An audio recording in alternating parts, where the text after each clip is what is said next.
A few moments later. Oh, mga adventure, meron tayong bagong natanggap sa ito. Yan, makikita yung mga adventure. Beke naman. At bubuksan natin ito ngayon. Medyo matigas ah. Tsaka thank you sa nag-frame nito, mga adventure. At thank you din sa seller. Tapos natin.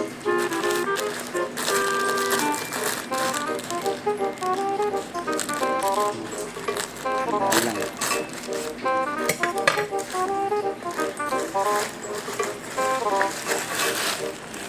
Wow, wow, ganda. Ito ay yung tinatawag nilang push lock na nilalagay sa handlebar ng bike sa manibela.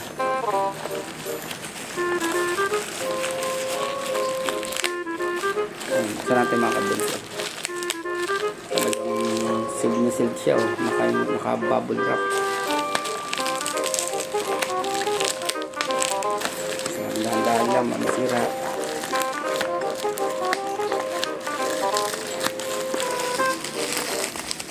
Pagkasin natin mga kadbensyon.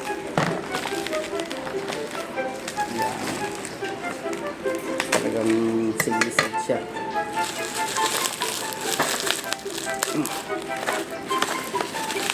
Nah. Yan. Ganda nito.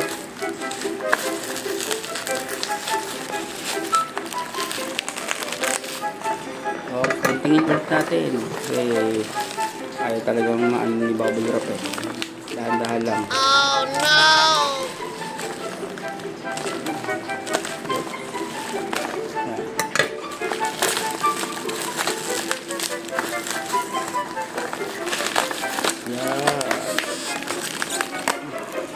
Tanggalin natin yung bubble wrap.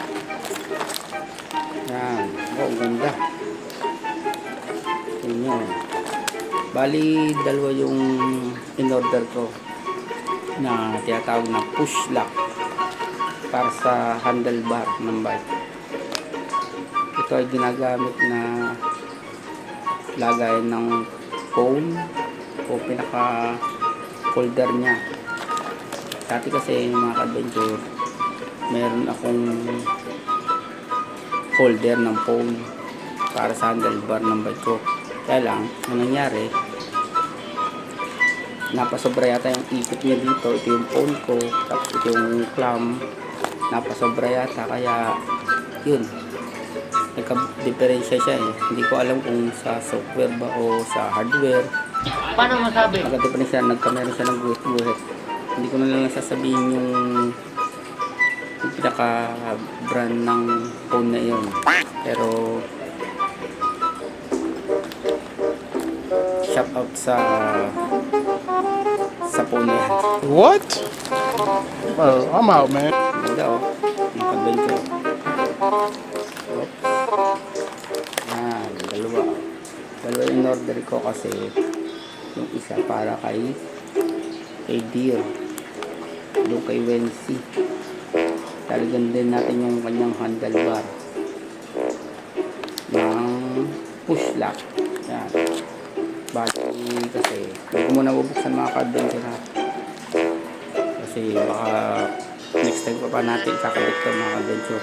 Oh no! Dahil pag na-install natin, bali yung phone ididikit mo lang sa ibabaw nito, parang ilalak mo lang, may panlock siya.